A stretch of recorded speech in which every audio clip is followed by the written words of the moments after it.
chew the fat and give you our gut reactions on all things pop culture, film, TV, and theatre. We talk to legends in the creative industry and those on the rise. We game old school. We do all this and a whole lot more. Like, subscribe, get involved. Join Lance Steen, Anthony Nielsen, and the Outcast Creative. Well, hey, got to thank Gary Bolter for that new Flash intro sequence from Outcast Australia.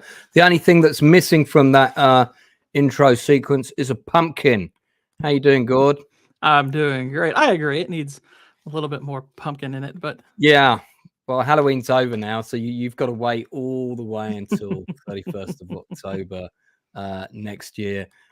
So we're doing a fantastic stream tonight. You're one of my guest co-hosts. This has got to be one of my favorite 1980s films of all time. It's definitely in my top 5 1980s film. We are going to talk about both the films of Steve Savage Holland, and I want to talk about him a fair bit as well, just not the movie. And I've got a great panel of guests lined up, the others of whom are not a Pumpkin King. First of all, next, but by no means least, we have Stupenzo, the man of 500 words per second. How are you? Sure. It's because last week I was very caffeinated. I just woke up and chugged 2 things of coffee. It was fun. Yeah, man. You've got to put me in touch with your coffee contract person at some point. It's cowboy coffee. It's extra strong. Oh yeah, because you're a Texan. That's right. So it's only the proper coffee in Texas. Only the proper coffee in Texas. Strong and bitter. Also, straight from munching on a bowl of Meow Mix, we have Hostman. How are you? Hello. And what do you mean I can't be a pumpkin? I identify as a pumpkin cat. Thank you very much. He's very orange. I feel if you identify as a pumpkin cat, you need a new AI thing. You need to do what I did, combine AI with a chosen actor, and then you'll get the Michael Cera pumpkin image.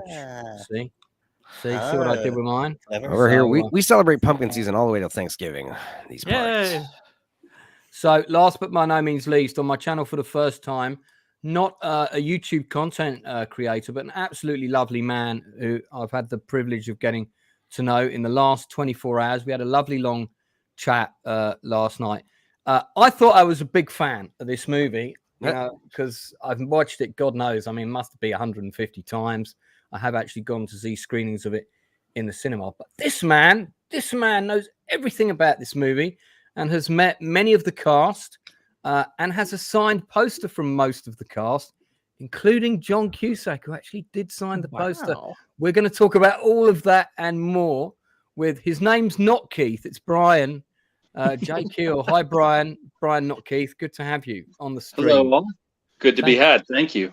Thank you so much, Brian, for coming on last minute, as it were, and the rest of my guests, because until a few days ago, I wasn't doing this stream, and I was thinking I want to do one of my favorite films tomorrow night. What shall I do? And then Better Off Dead just popped in there, and I've just rewatched it again today. What a fantastic film this is. But I want to talk about how each of you first came across this film, where you saw it, and what your initial reaction was then. So at the time that you saw it, not what you think about it now, not what you thought about it maybe 2 years later or on subsequent viewings. That first gut reaction when you saw it the very first time. So your starter for 10, Gord, I'm going to go to you first. All right. First time I saw this, I believe, was my junior year of high school. A friend of mine who I actually remember, her name was Katie. She lent me this movie. It was one of her favorites. And went home and I watched it and I liked it, but it was such a strange film. It was really unlike any kind of 80s comedy that I was, familiar with or used to, that I didn't exactly know how much I liked it. So it was one that I always intended to come back to, but just never got back around till about, 20 minutes ago when I finished it for the second time. But yeah, that first time I was like, I like this, but this is odd. This is an odd movie. Well, we'll talk about while it's odd, and I'm definitely not stuffing a pork pie into my mouth while I'm on camera. So, Hostman, when did you first see it? Last night, actually. No, that's good. actually That's good because I want a had no mixture of guests that have seen it at different times. So if you saw it the first time last night, that's great. Tell us what you thought. I thought it was pretty interesting. I noticed a lot of the familiar comedy tropes that I am used to seeing in comedy movies at this point, but I thought, maybe this movie was kind of the progenitor of a lot of those and helped make them popular. I thought the soundtrack was actually pretty cool, and there were some moments where I just couldn't help but chuckle. I thought there were some pretty funny gags in there. Yeah, I would agree. Brian, where were you when you first saw it? Because you saw it on video, didn't you? I did. I was too young to have seen it in the theater. And it's kind of a loaded question that you're asking, Lance, but I know you want to keep this question brief, I'm sure. Yeah. Well, the only individual I've ever shared this with is Savage Steve himself. But I had a kind of a rough upbringing, child of divorce, and I felt kind of disassociated from people and really misunderstood. And I saw this in the video store, Drew Strizin's art, which I know you have projected up right now, right? It really called to me. It appealed to me. I begged to see it. My mom said, no, you're not old enough. And then finally, 11 years old, I was allowed to take that copy home with me. And it never left home from there. But it was the first time that I really felt like I connected with something and my sense of humor was understood. yeah. And really impactful. It's interesting how the film can mean different things to different people at different times in their lives, and that's the beauty of film. And you never lose those emotional connections that you first make with a movie for the very first time. They stay with you forever. I talked about how I went to see Cocoon with my father, and that was the first film that me and my dad ever went to see on our own together as father and son. And you know that film has that connection for me with my dad, and it will always have that connection. And it's a very powerful film about, you know, aging and death and so on and so on, and old people breakdancing, of course. So it depends though. I have my Sand Time of Doom. When did you see this movie?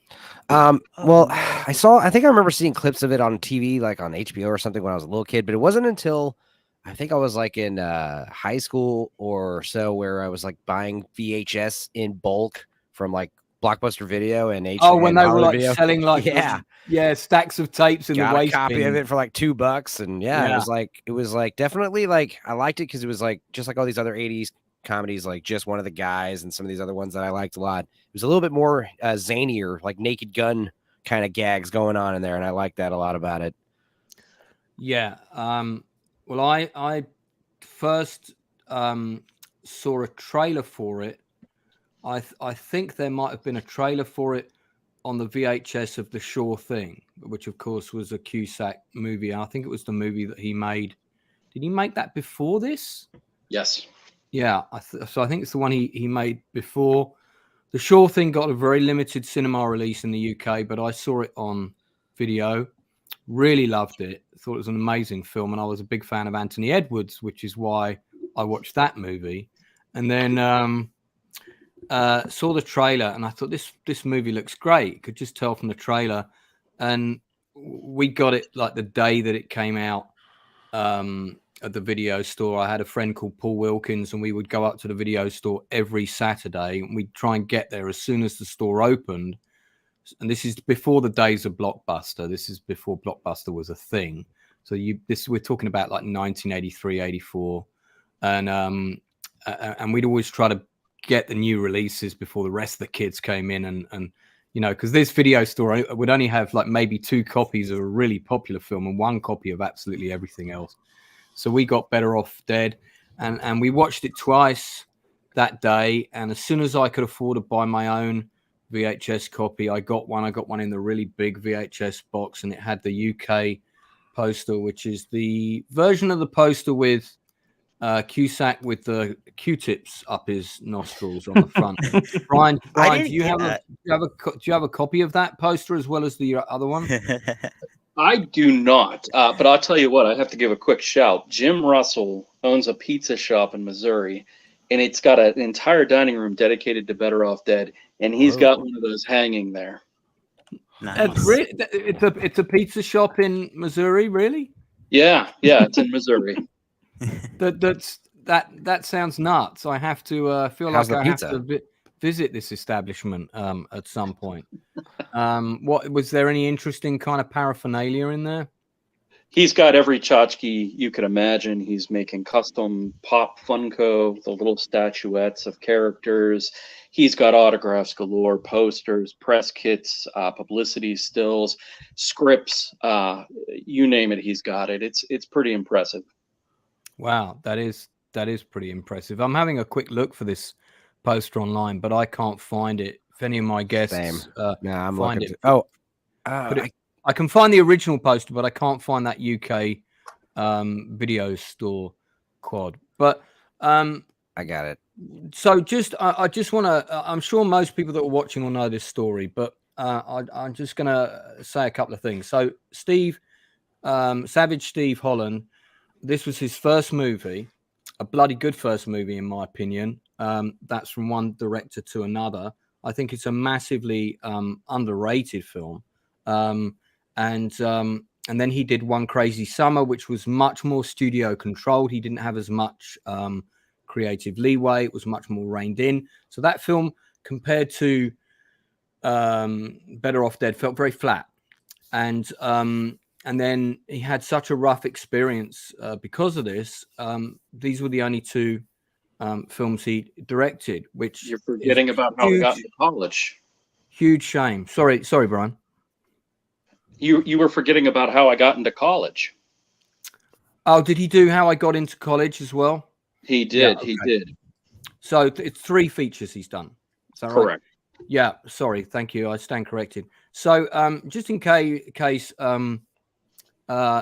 Holland ever watches this, I think personally it's a huge. I understand completely why you did it because I've worked in the film industry myself and I've had a really rough time with it. But I think it's a huge shame that you gave up when you did, because you were clearly an exceptionally talented man with a really fresh, original take on this genre of movie. And there's a lot of other movies around this time that are also good, like Pretty in Pink, 16 Candles. You know, you got the John Hughes ones, and then you've got some other wacky ones like Weird Science and My Science Project and The Sure Thing and so on. These are all good films.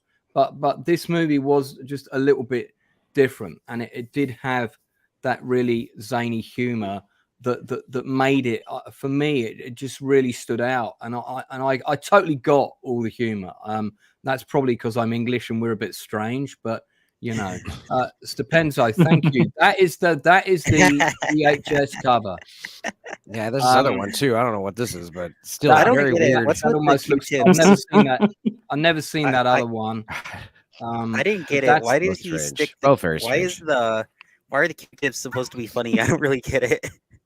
I mean, I don't know why they would put that in the on the front of the cover. If and I was John Cusack, I would be mortified to see this cover of the movie. I'd be like, "Oh no, surely we can get a better picture of myself, right?" Yeah.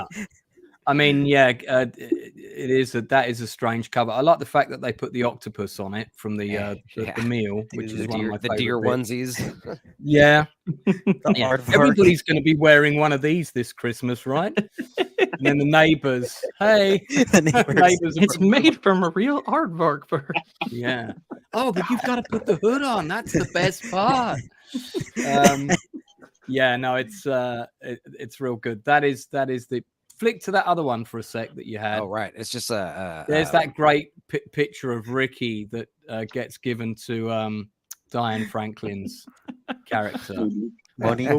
Yeah, I was taking notes while I was watching it, and I have poor Monique written in different spots like 7 times. Right. Yeah, that's very the catchphrase also. I had to change it, I guess. It was I love making light of these dark topics, like self-harm. Well, Oh my gosh. in case people don't know, the background to the movie is that Mr. Holland went through his own breakup. He actually tried to commit suicide by standing on a trash bin and attaching himself to a water pipe in the garage. And what actually happened was the lid of the trash bin gave way. He fell into it. He broke the water pipe off the ceiling, which then flooded the garage. And his mother, who was actually doing the cleaning, a bit like the scene in the movie, then came into the garage and was like, thought he was just messing about. Like, what have you done? You flooded the whole garage. You're grounded, mister. That kind of thing. And he was actually trying to kill himself, and his mother didn't even realize that. I got that story pretty correct, right, Brian? Is that You're pretty well spot on? Yes. Yeah. Oh, So a lot of elements that tie into his personal life throughout the film. Yeah, he did indeed have a paper boy that kept coming around for $2. That was another. Revenge of the Children of CNN. Yeah, he took a lot of elements from his real life, and I've been a paper boy before, so Whoa. there is. I can confirm there is a very dangerous paperboy coalition, and they will come and get you. the pumpkin paperboy ring. That's got a good title. We should make a movie called that. So, with Better Off Dead, why? I mean, it wasn't a big hit on its release. I've got some American guests here. I'd like to ask each of you why you don't think it was a big hit on its release before I offer my own opinion, and but maybe why it then found its audience on video. So Stipenzu, let's go with you first. Well, I don't think it helped that John Cusack famously hated the movie or was not happy with it. But also this does have that spiritual sequel of One Crazy Summer, which I know is inferior, but I tend to like that one more because I'm an art student, graphic designer guy, and it's just way more of those animation stuff. But yeah, again, the weird, even though the claymation burger part is a highlight of the movie, it's strange. And it's not enough to be a Naked Gun style comedy zaniness, but there's a little bit of zaniness to make it what? What's going on? I don't know. I think that might have been a big part of it. It's a weird tone. Right. But I love it. I mean, I like it. I think a lot of it is kind of in Lane's head. It's sort of Lane's world, Lane's view. Oh yeah. In the world. Yeah. That's my Gord. If you'd been doing this film, obviously it would have been two pumpkins coming for life, dancing and so on. But what do you think? Why did it bomb at the box office?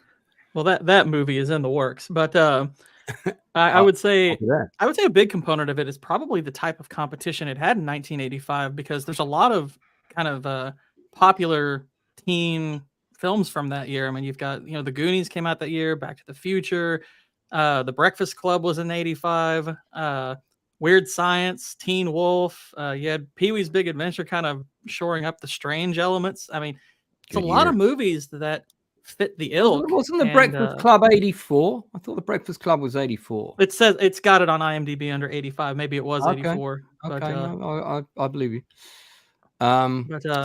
Yeah, there was a lot of competition. That says 85. Yeah, but yeah, it's I think it was February of 85 was Breakfast Club. But I think it's one of those movies that all of those I would say are, or at least most of them, are probably a little bit better known, and this one, I guess, compared to those, you could say was probably a bit harder to market because of how odd it is. But I think when I watched this, again today, I was like, this is what I think of when I think of a cult film, like a great cult movie. You can tell the director is just doing his thing. He's in his element. When you were bringing up how the studios kind of gave him a bad experience after the fact, I was like, yeah, this movie strikes me as one that they weren't really bothering. And then when they saw his, eccentricities after this, they were like, oh, we can't let him do this for from now on. Yeah, this is a lot of fun. This is such a fun movie. I think it's a real shame that he wasn't supported as a unique talent who had something different to offer from everybody else. And I think he would have gone on and, he would have after he'd had a few films under his belt, he would have been the American Terry Gilliam, I reckon. That's possibly, the direction he would have gone. Possibly. I think so. It's good to know. Somebody in chat said he's still directing stuff. I'll chat. I'm going to come to you in just a second. I know there's a few of the regulars in. Going to give you a few shout outs and please post about the stream. Share the stream. Sorry, Stupenzo, gone. I'll say he's directing a bunch of TV stuff. I still think he's only got 3 movies, like theatrical movies under his belt. Yeah. Brian, what about you? Why do you think it wasn't successful initially? I have to respectfully disagree with what's been said to this point. So Absolutely. I think a couple of strikes against it. I know that producer Michael Jaffe, he fought Savage constantly on the title. The studio fought Savage on the title. It was a very dark, grim title for the time, right? Like, it doesn't sound like this. It was going to be called. They wanted it to be called Out on a Limb, didn't they? Which then became Matthew Broderick's film. Correct.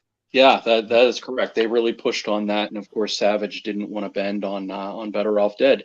That was a big strike, and then also I think a major factor to keep in mind is that this is pre-internet, right? So you don't have the access to all of these different reviews and comments from people that have seen the film.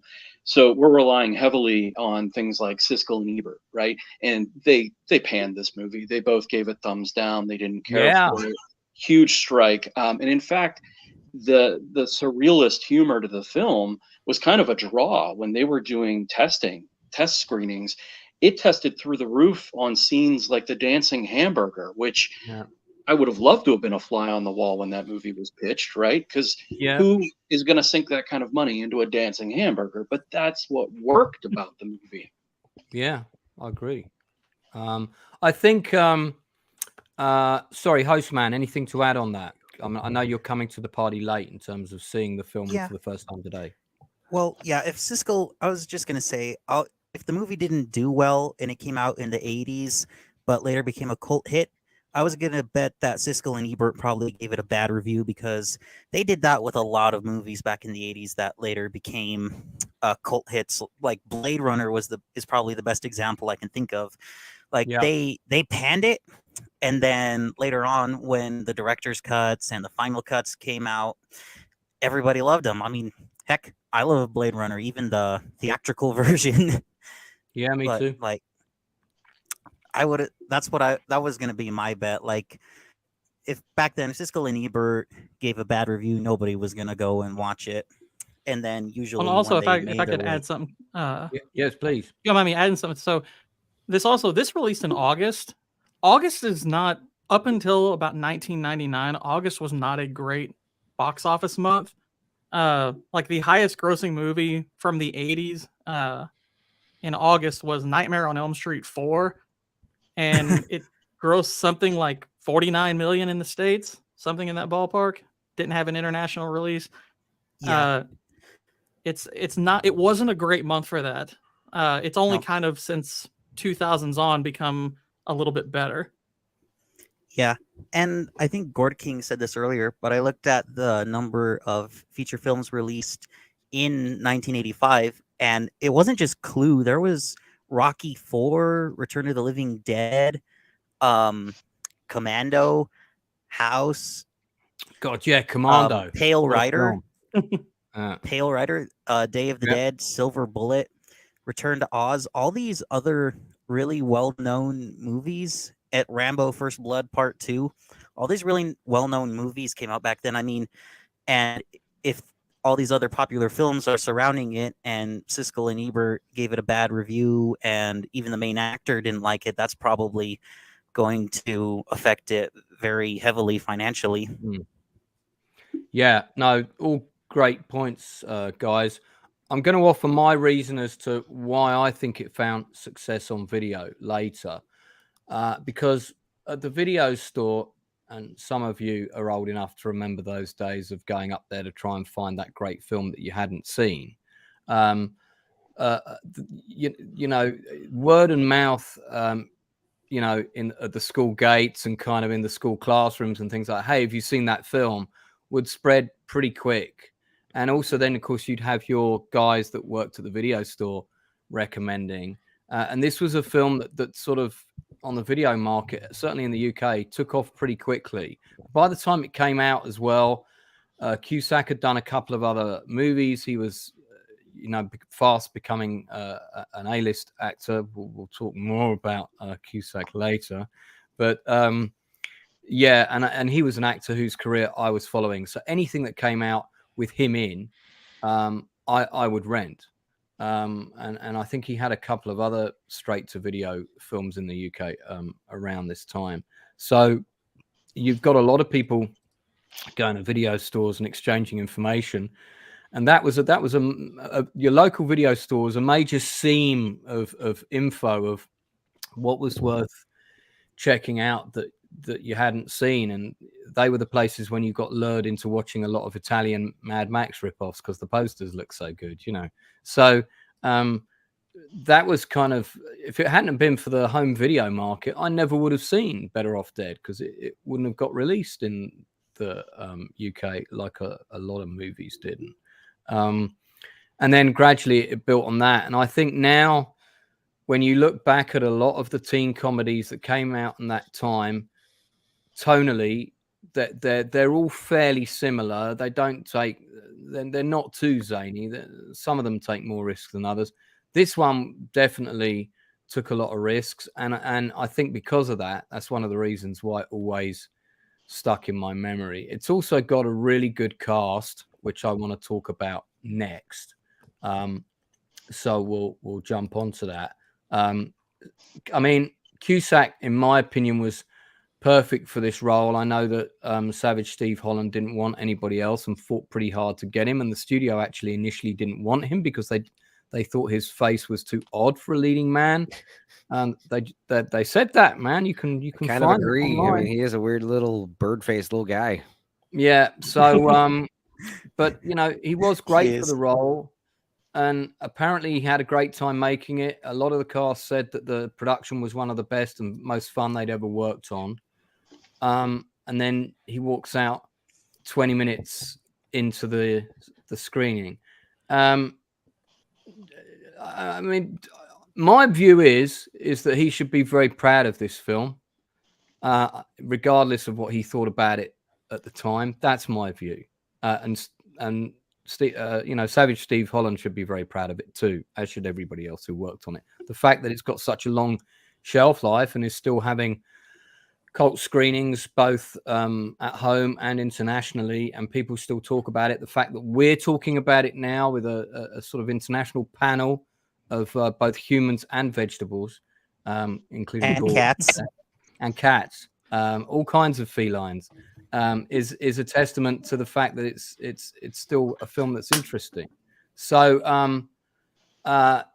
what are people's take on, before we move on to the other cast, what are people's take on kind of Cusack disowning it at the time? Do we think that was the naivety of youth and the ego of an actor on the rise, or just plain stupidity, or what? Stipenzo, you first. I definitely chalk it up into actors being actors, you know, and based on, like, you know, his current, I mean, I see his Twitter feed. I mean, the guy, I don't agree with a lot of the stuff he says. So, I mean, it's like William Friedkin when Al Pacino didn't like the Cruising movie that he was in. It's like, who cares what you think? You know, like, as a director, I mean, you just got to have the balls to, like, look at your actor in the face and be like, sorry you feel that way. Anyway, moving on. I mean, that's, I don't know, tension. I don't know, thespians, you know how they are. Gord? I mean, that's a lot of what I chalk it up to. Possibly, you know, he looked at the box office performance and felt he had to distance himself or something. I mean, it's, you know, I don't want to. He walked out 20 minutes into the cast and crew screening. It's like you gotta watch the whole movie before you make an opinion, you know. Yeah. I mean, it's a strange movie. I get that it's very, you know, eccentric and everything, but you know, it's I can't imagine not being proud of something this, because it's aside from being a really funny movie, it's thematically a really interesting movie. I actually was taken aback with how much it was engaging me, just on a thoughtful level. And I was like, I can't imagine not being proud of something like this. This is a really good movie. Yeah. How old was Cusack when he made this movie? I think he's around 20, something like that. It's like, have you not a Brian, you'd know, wouldn't you? I'm not 100%. I want to say 19, but take that with a grain of salt. Yeah, I think he was like 19. It came out when he was 19. It's like, why you got to be such a serious like stick in the mud, man? Like everyone else here is having fun, enjoying the movie. Why are you being I don't know.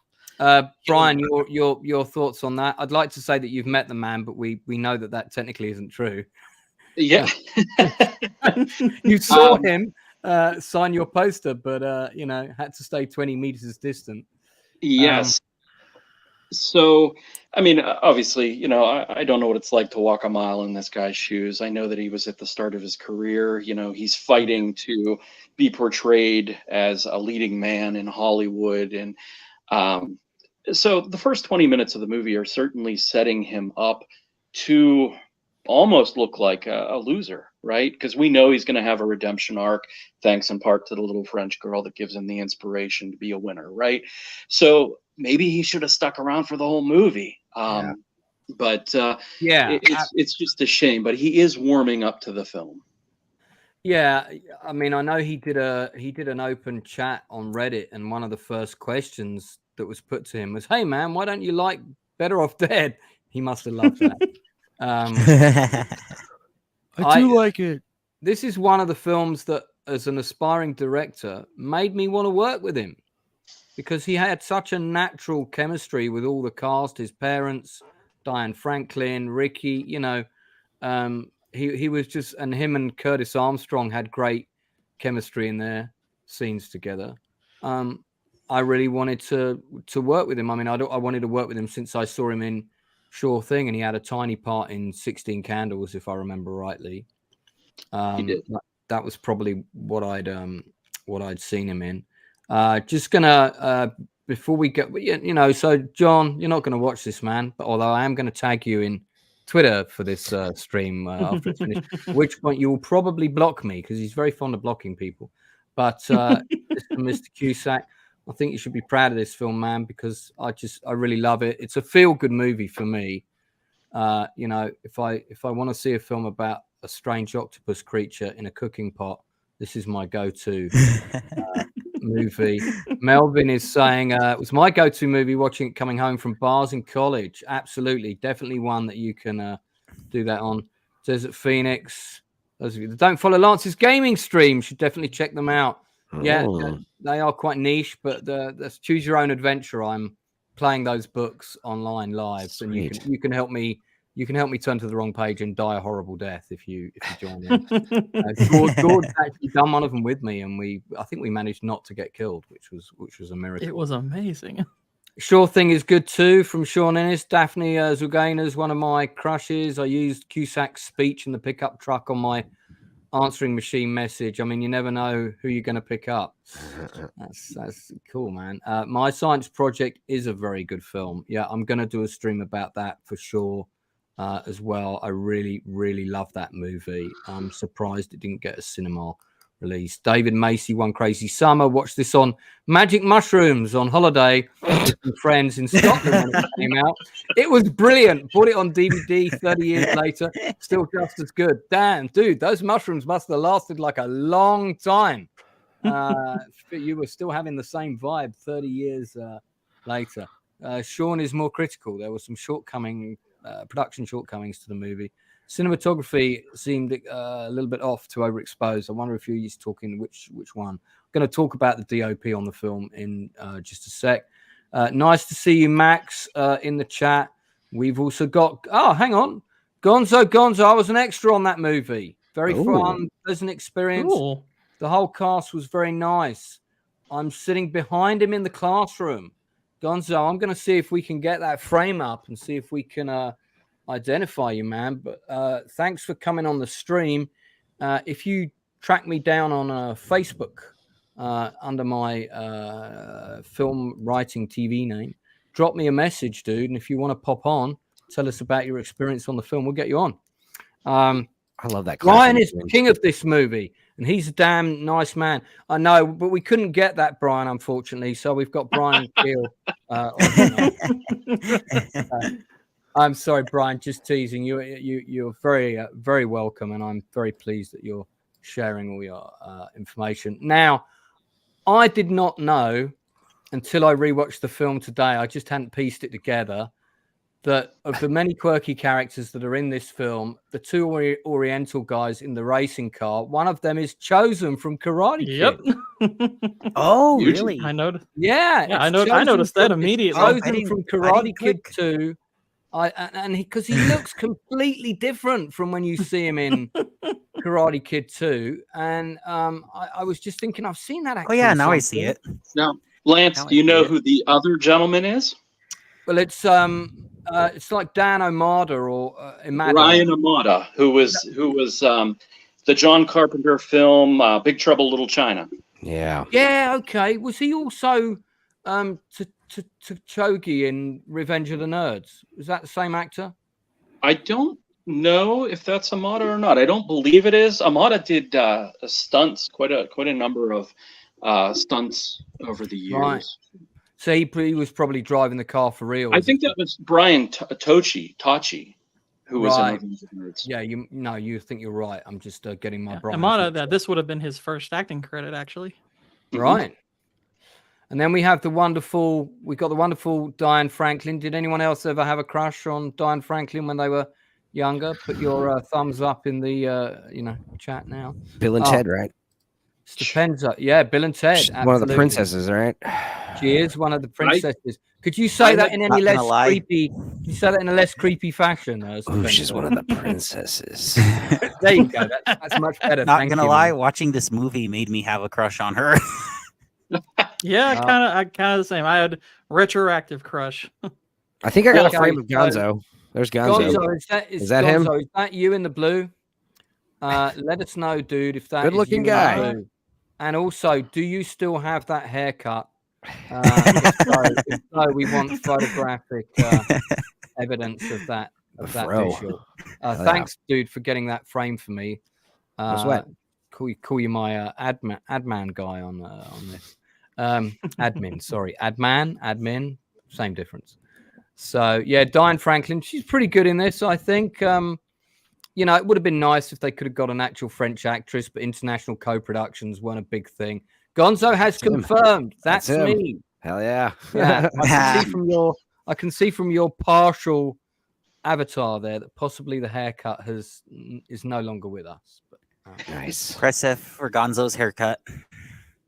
Dude, we want to hear the stories about being on that set, man. So hey, man, if you want to come on, let me know. I'll find a way to get you the link.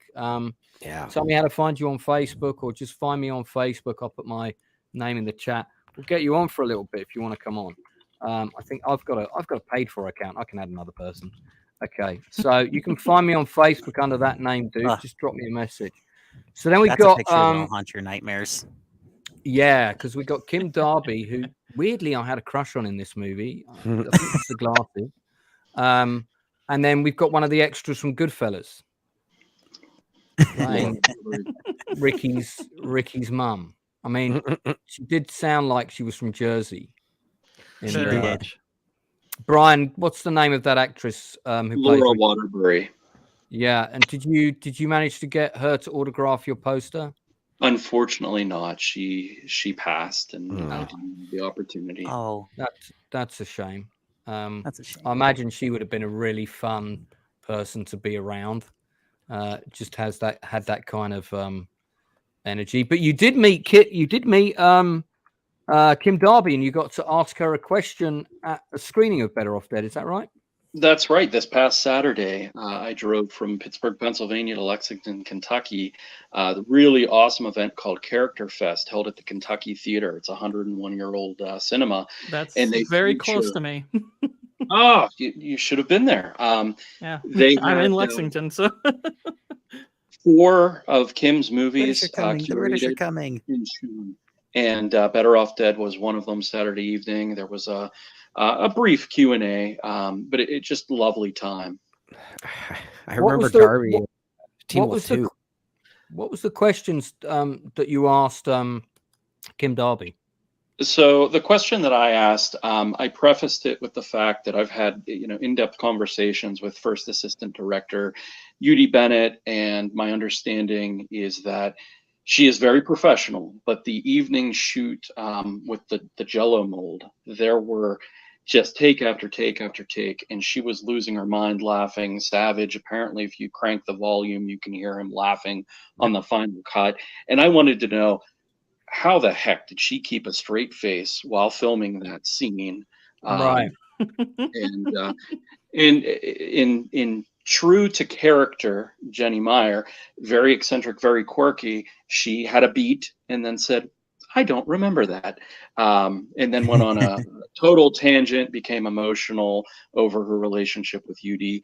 But it was pretty funny, her response and reaction. That's a really great story, man. Thanks for sharing that. I see Gonzo in the chat is saying that he also was in Say Anything and sitting behind John Cusack in the same class. I mean, was that shot on the day after, or what's the story there, man? Or just same extras agency in use, was helping on set and ran the background. Oh, Eric Stoltz was helping out. Oh, that's interesting to know that. Yeah, I know Eric Stoltz and John were pretty close friends at one point. So that's interesting. Let's now Gailey. gotta talk about this girl and man. that dress that she's wearing and the Tommy camera Pickles. Oh my! and the camera First angle. thing I thought when I saw her in this, I was like, man, Pee Wee Herman was crazy not to warm to her advances. When I hear her singing, she looks good, but when she starts singing, I'm like, dude, that's Tommy from the Rugrats. Like, it sounds just like the dude. It is him. She does do the voice. She of sounds Tommy. like Miley Cyrus. Hang on. So you're telling me she didn't sing that song? I thought she did sing it. No, she does sing it, but she also does the voice of Tommy Pickles, and her singing voice is Tommy Pickles. Right, from from Rugrats. Yeah. She did a few characters throughout the years. Voice acting. she's done a lot of voiceover One of work. the Powerpuff Girls, yeah. I think. Yeah.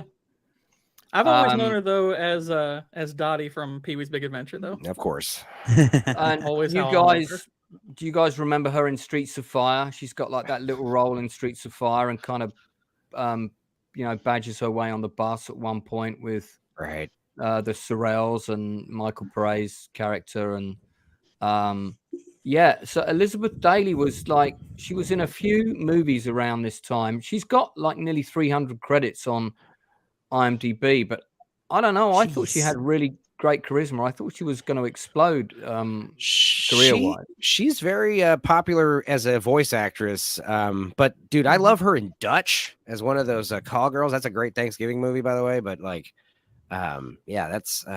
she's like peppered in so many stuff, so many things. But yeah, it's hard. It's hard to break it out. It's hard to break out as lead girl. Man, but that dress is forever embellished in my memory in all the best possible ways. Which is one of Savage's big regrets. He feels that dress dates the film, and he's always hated that she was put in that dress. Oh, really? I don't think so. It looks like a sort of dress that somebody would wear who's performing a concert. The ruffle at the front, yeah, but from the back it looks great. So, maybe the ruffle. Yeah, the ruffle doesn't work for it. Could be the costume for the new Little Mermaid film. But Chris Brown has just said that there's a Cusack's view on the film is there's a Better Off Dead screening and Q&A January 2024. So he's going to be at that one. So that's the Chris that may be a bigger mega fan that I could ever hope to be. And I believe that screening it's in either New Jersey or New York, and I believe New Jersey. And we're all eagerly awaiting to see his reaction to the film. Are you going to go to that screening? No, and I'll tell you why. The cost of the ticket. Does he have a stay away from me 2,000 yards kind of order? Well, you can buy a VIP ticket for roughly $300 to see the movie and then get a photo with him afterward. He won't interact with you during the photo, and I've heard rumor that they take this professional photo with an iPhone. So to me, it's that's just not worth it. But I'm eagerly awaiting to hear I mean, the like, questions. I really kind of, I have to take umbrage with this. You know, if you're I'm sorry, man, but if you're an actor, you are dependent on people wanting to see your films. Actors, you know, get into it because they want to perform. They want to be seen. It's not always about ego. They want to take people on journeys. They want to do their best at their thing. And I'm sure on the one hand, he has a very professional hat on. But I think on the other hand, he's kind of thinking, yeah, but I don't have to agree to all the bells and whistles that come along with fame. I can control that to the extent that I want. You can, to a degree, but you can also come across as a bit of, you know. Nobody's forcing you to come watch your movie, John. I mean, you can always just like not do it if it's such a big pain, you know, if it's such a drag to go see the movie. I just like, would it hurt you to just take a few pictures with a few fans and shake a few hands, you know? I mean, COVID's over. I understand. Dude, you know? I understand the idea, like out in real life, you don't want to be bothered too much or anything, but in a controlled setting like this, celebrating the actual film with the fans of the film, it's which is it? Is it standoffish? They love your work. Is he like afraid of COVID, or is it that he's just like above the plebs and he doesn't? He's like, which one? I don't know. Either way, it's bad. Either way, that's like, ooh. He did a movie. He did a movie with The Grifters with Angelica Houston and another big name. Who was the third big name in that, Brian? Was it Melanie Griffith?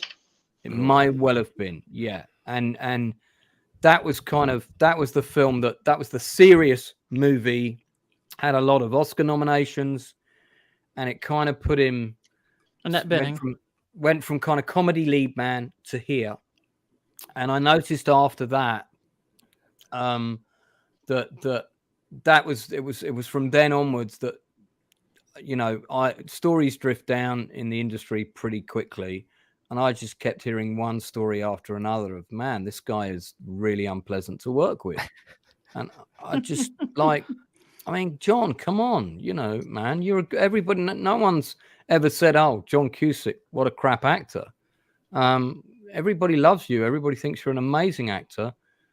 Can you not be a bit, you know, humble and give back some energy and love in return, man? Is it too big an ask? I don't know. It's these same people that buy the tickets for your stuff put your career there. So he's not going to watch it. Lance, let me give you the answer in the words of Kurt Russell. Please do. I'm going to Hollywood. Okay, cool.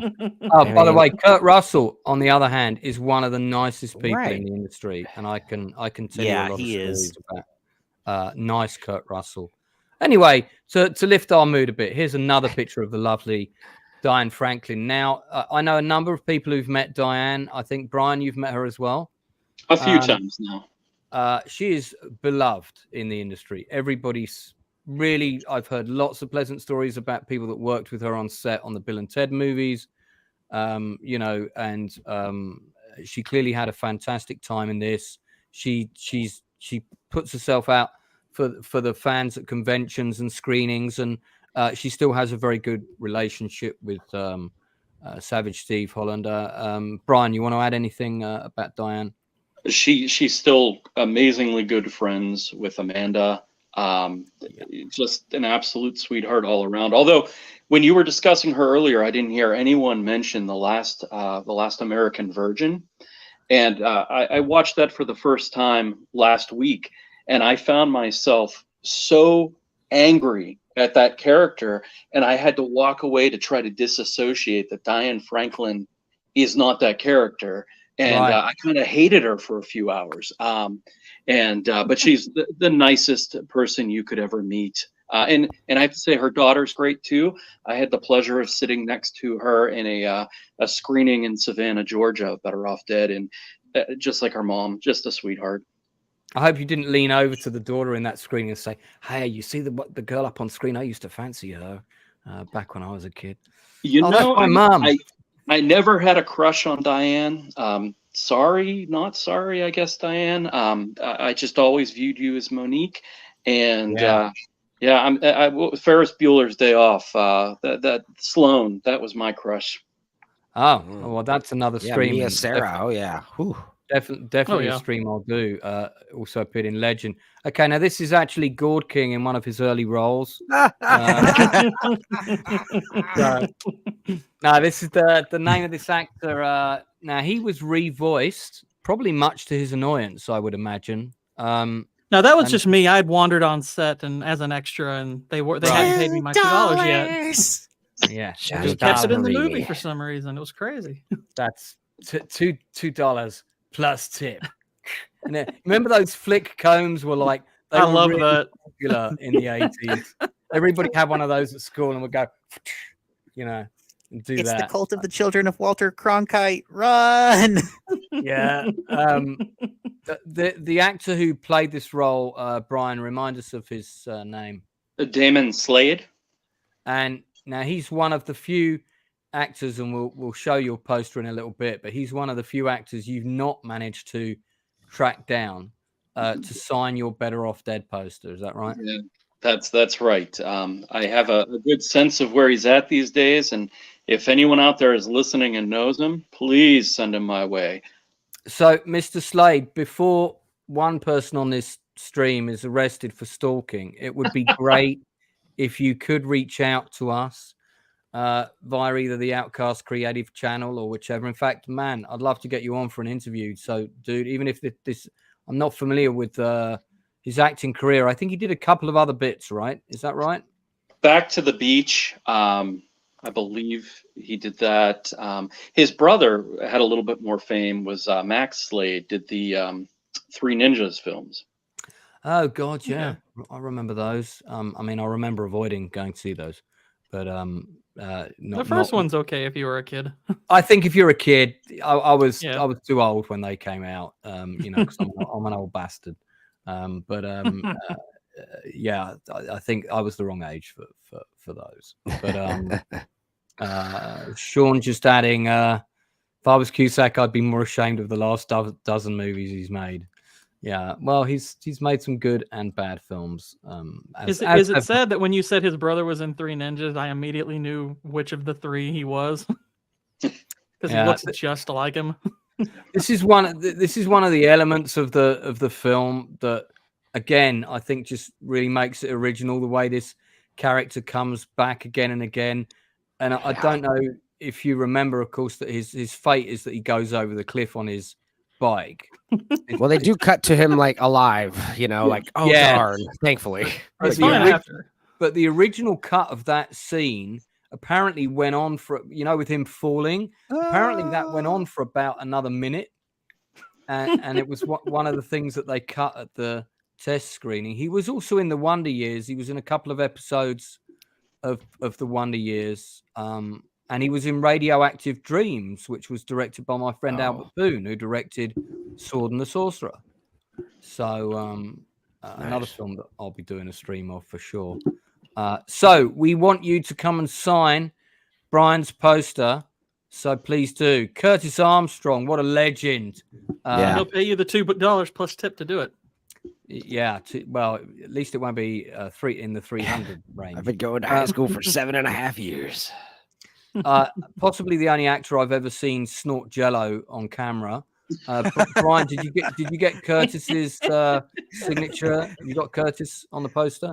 So I met Curtis, but I didn't have my poster with me. A friend actually out in Arizona at the last Mad Monster convention got Curtis for me. Ah, nice one. Yeah, I mean, when you see him being interviewed, about this film, about Revenge of the Nerds and stuff, even though he's kind of been typecast and whatever, he's a man that's very content at the career he's had. And it's really interesting to hear that when he started out, he mainly did theater. And very intelligent guy.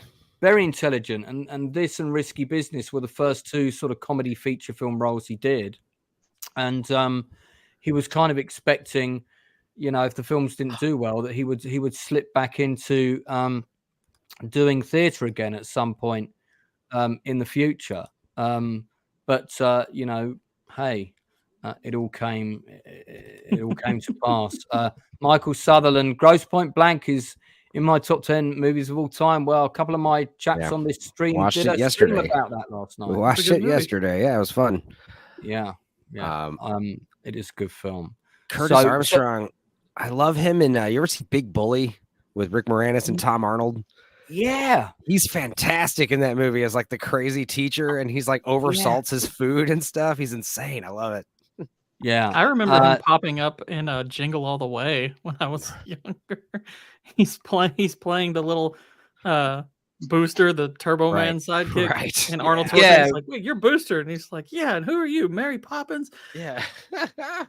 This is the late great David Ogden Stiers that most people would know from MASH. Right. And I think it was a bit of a coup to get him on the show.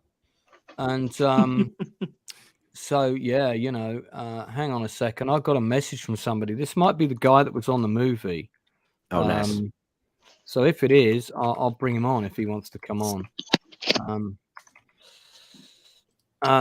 So let me just ask me. Oh, I'm getting messages from all kinds of people now. Oh no. Yeah, okay. David Ogden Stiers, great. I mean, him and Kim Darby are so good as the parents, and he's trying. I love the whole kind of little subplot narrative about him trying to be like the cool dad, and he's got that book, hasn't he? The cover which says something like "How to Speak to Youth in a Cool Way," or I forget what the cover says exactly. And so he's kind of like he's got that when he has that conversation with him about the car, and he's looking and sneaking into the book. You're really bringing me over, man. And then he kind of gets the line wrong, and Cusack corrects him, and he just comes across as the kind of dad that you want to have. I think he's brilliant. The plight of the garage door windows. Yeah, that his whole battle with the paperboy, and of course I think the windows get destroyed 3 times in the movie. Yeah, we're in touch with the guy who was an extra, so I think we should bring him on. What do you reckon? Nah, Sounds good. yeah, of course. We should. Of course we should. Yeah, I'm gonna drop him. I think I've got room for another person, so I'm gonna drop him the link, and if not, I'll just get my popcorn out and shoot the pumpkin. No, I don't think we need to lose anybody, don't we? I wouldn't kick any of my guests off anyway. Do you want to see what the house looks like now, where they shot this? Is it an Ultimart? No, I'm just joking. No, it is here. There it is. There we go. It's a nice place. That is the garage. Nice Been a little remodeled. Oh, you're taxing. It certainly has changed a little bit. And They actually, did the smart thing and got rid of the windows. and that's Ricky's house on the other side. Dang, Ricky.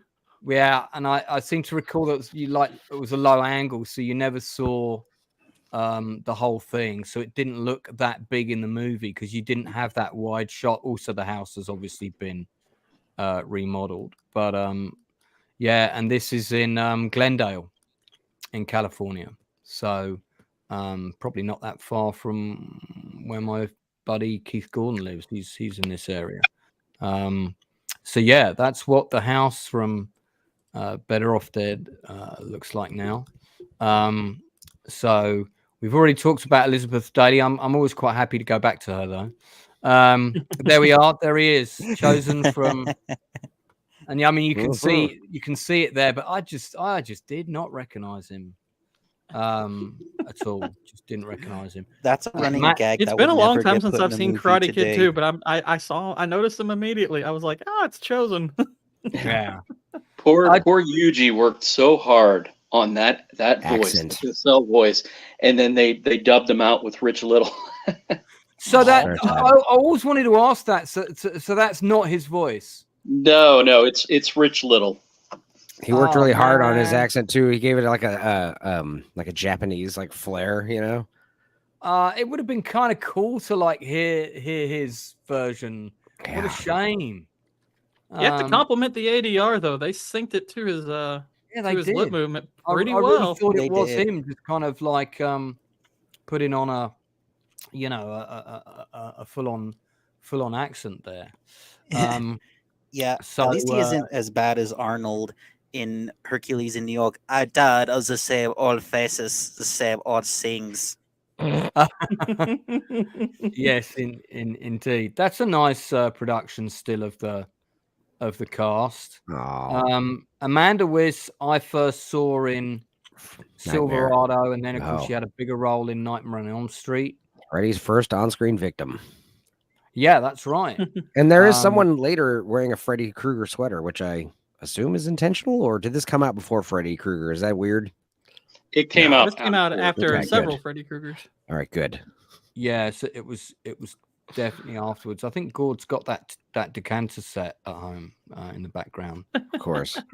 Yeah, It's pumpkin tea. it's pumpkin ashes in one of them. These little scenes. That's cannibalistic. I mean, these little scenes are one of the things that really make it great as well. Because you know, and then there's Eat a that salad, time. Tubby. Jeez. This is it's such a great setup for the joke though, because he's sucking it through a straw, and there's the other guy snorting it through a straw. Yeah, That cracked me up. Chocolate milk Great and a setup. tab. yeah. It's like you don't realize you're being set up for a Jeez. better joke, and it's like, oh, Are we Look sure? at the it's funny Are we enough. sure Ricky Look at the wasn't size of secretly the- played look by at the size Movie of the Bomb? can. You see the size of the can? Yeah. Notice how man. bigger they were. oh, back I'm then. just 12 noticing ounces. he's drinking Tab. Yeah. Sugar-free and a oh. chocolate chocolate Tab, milk and a fruit drink. Tab was the soda of choice at my grandfather's house, and so whenever we'd go over there, if we wanted something to drink, it was water, Tab, or cranberry juice. God. So naturally, I became a big fan of cranberry juice. Cranberry juice is good. I like Um, cranberry juice. Tab is awful. Because Tab is no longer a thing. Am I right in thinking that's God, I hope so. It shouldn't Yeah. be. yeah. So I think- Maybe in Guantanamo Bay it's popular, but not here. I don't Notice how the apple's untouched. yeah. Well, I've given the link to our buddy. We'll see if he can. Gonzo can make it on, or RG Gonzo to use his full name. There's another scene where Ricky comes in to a room, and I think she's talking with Lane, and there's an extra reading a book, and I think it's that extra that Brian, sorry, not Keith, damn it, that you met, and he gave you some on-set pictures. I think it's that same guy. Jonathan Charles Fox. He played nerd number 2, right? There were 3 of them. Darren Brady Harris, who was in 16 Candles, and then Island, and then of course Ed Miller, who played Buster. But I had the opportunity to meet him. He's actually a disc jockey in New York, up toward the Catskills, and really eccentric, amusing, down to earth, nice guy. And he signed my poster for me, and then he actually sent me photographs that he took on set that were his own personal photographs that he ripped out of one of the old albums that had the sticky pages. It was a really nice surprise. Yeah, man. I mean, I just think that's a really lovely thing for someone to do, knowing obviously how big a fan you are of the show. Oh, am I still in the thing? Can you guys still hear me? Yeah. Oh shit. Yeah. Yeah. Okay. I thought I dropped out for a second. Sorry, I'm moving too many. We've got too many windows open here. But I've got a picture of that guy. We've also got our special guest who was an extra on the film in the waiting room. But so I don't change topics too much, let me just show this. Is it okay to show that photo? Right here. Brian, not Keith, for sure. Of course, absolutely. As long as I keep calling you Brian. So yeah, here we go. So this is the extra concerned. And I'm going to bring in Gonzo to the chat. Hey, Gonzo, welcome to the special Better Off Dead Savage Steve Holland stream. Can you hear me? Yeah. We can. Yes. In that picture you just had up with Ricky in the front, I'm sitting behind him too. I was in several scenes. I was even in the dance as well. I worked like 2 weeks or something like that on it way back in the day when I was just a babe. What was the atmosphere like I on the loved on, it. It was on one of the the set? best experiences I've ever had on a set. I mean, we were always laughing and having a good time. And so, yeah, that's me right there with my hairdo sitting behind. Oh, the Is blue. that you with the blue The checkered napkin. shirt, or you with the white shirt? I put a so I could see myself in the movie. I put a napkin as a bib. Oh, okay. There you go. Okay. That's clever. I just Yeah, have one yeah. question. Yeah. Did Curtis Armstrong actually snort Jello for the scene? I think I probably was an extras holding. I think what they did was they probably had somebody else do something. I mean, I don't know. You know what I mean? Does the shot connect him to the nose? I think it's a close up and you see it going up, but I'm Yeah. not sure. What he probably did is blew it out, and then they filmed it in reverse. They could have done that. I was obviously it was a close up, so they probably removed all the background, and we were in holding when that happened. I'm glad that you came on to be Gotcha. asked such a crucially That makes important sense. question. Yeah, it's a great question. I was an extra, so they're not going to let me like look and see how they're shooting shit. So am I right in thinking that you were predominantly an extra in the interior scenes that were shot in California? Is that right? Correct. And then there was Right. an exterior also, I believe, of a school that I walked by them as they're talking in the parking lot. Oh, yeah, whoops, sorry. that's So a after the different. car accident. And I'll Sorry, take I that didn't down. realize I was still sharing my screen. I did. No, I did a lot of extra work. I was an actor back in the '80s, so I was trying to, I was doing that, and I had speaking roles in like General Hospital and what's that Gary Coleman TV show? Oh, What you talking Different about, Willis? Strokes. Different Strokes. I was in the Different Strokes. I was in What's Happening Now. I Right. did, I was Dudley Moore's feet in, and I was also a speaking role in Like Father, Like Son. Nice. Not many people remember can that claim movie. to have been Dudley Moore's feet. Yeah. Right, because he has a club foot, so they couldn't shoot his feet. It was a scene where he's getting ready, and he's the young kid or whatever. At that point, it's a body switch movie, and he's doing all. Oh, I know the one. Yeah. And Yeah, so with Kirk Cameron. yeah, Kirk Cameron. So he's jumping around and doing stuff, and he has some shoes where he's going upstairs or something. I can't remember exactly, but I'm his feet because he had a club foot, so he couldn't do it. So, I mean, you were in the. I'm just going to go back on these stills a sec. You were in the nightclub scene. I'm in the dance. I'm in the dance somewhere in there. I can't remember exactly where. So, Elizabeth Daly singing was that track? Was she singing that for real? Or No, did you guys have I to do that believe- thing when you're dancing to no music? I mean, it was a gajillion years ago, but I believe usually back then they didn't do a lot of singing live. They try to do that more now. Yeah. I believe it was, you hear playback, and then the tick, pop, pop, pop, pop, whatever the tick track, and then Yeah. and then Metronome. Yeah, you all start dancing, and then they kind of cut it off, and Yeah, you got to keep dancing basically. Well, she's fake singing as people are talking. Yeah, exactly. Right. They probably did a pass of her. She might have maybe really sang when they did a pass, but I was just a kid. I don't remember. Sure. And But I remember it being very beautiful. how yeah, absolutely. How were the lead actors with the extras? Was it a kind of quite a congenial? Yeah, there was fun no. atmosphere? Yeah, we were treated very nicely. I mean, on other shows there are times when you're not treated so nicely, but they were all very nice. I mean, I was sitting right behind him. He was very nice. I don't remember conversations I had with him necessarily, but I don't remember there being any unpleasantries at all. No. I mean, that's the really weird thing is, you hear that he had a really good time on the set, and that him and the director got on really well until they had the cast and crew screening, and then it all fell apart. And I just think that's such a shame. Yeah, it was so much fun. I mean, he was having a good time. So I'm not sure what, he had his eyes on, the prize. I mean, he was starting to get a lot of other movies. So I think he thought that this might sink him. I am a method actor. Yeah. I mean, if you look at it, and I'm sure he's looked at it now and goes, "Oh, this is kind of brilliant." I'm guessing that's why he's sort of coming back around to it. Yeah, it is. It is brilliant. I mean, Oh that's my why God, talking about it now. You know, It's fucking And, great. It's one of the funniest movies of its time. Yeah, I could not agree more. How long did you stay in the industry for, Gonzo? I work as an assistant director now. You're an AD. You're Awesome. an AD Yeah, now. I'm an AD. Yeah, I worked with George Clooney. I got nominated for a DJ award there.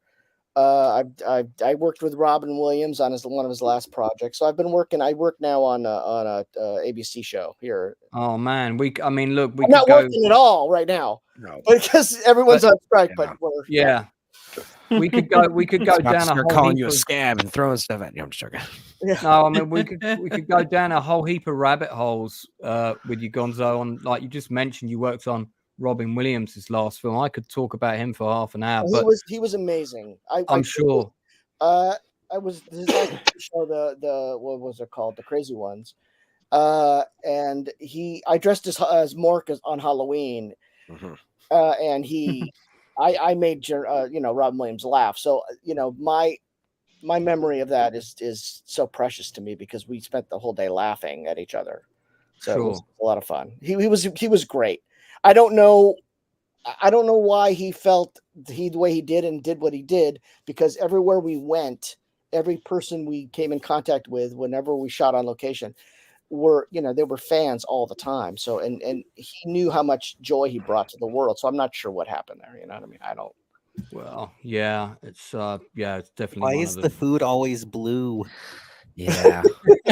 That's something I never related to because my mother is an excellent cook and I learned how to cook really well. And it's just like I have friends like my cousin, his mom was a bad cook. That's something I always felt sorry for kids like that.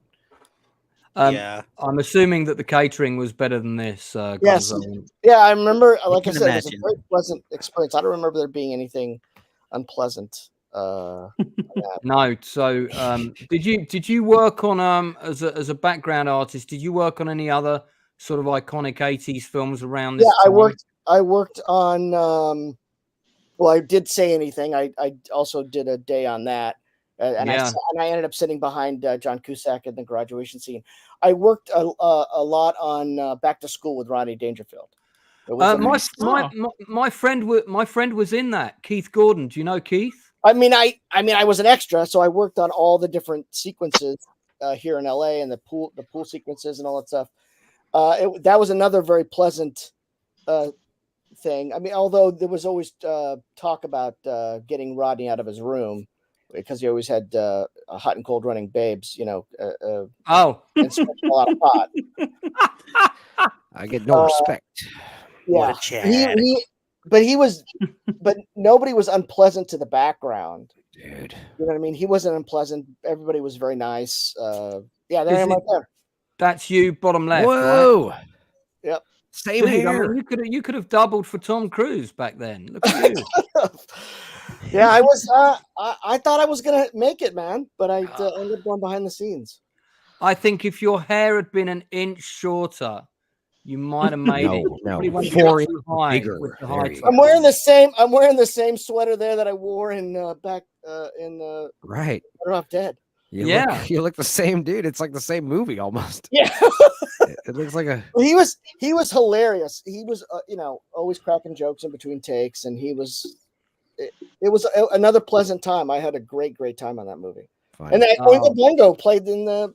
So we got to walk out to Oingo Boingo. I love Oingo Boingo. Weird. Gonzo, I tell you what would be really great, man. If you check out the industry interviews list on my channel, you'll see I've interviewed people like First AD David McGiffert, who did all 3 Back to the Future films, and he did most of Sidney Pollack's movies. Oh man! And I've done actors like Tim Thomason and stuff.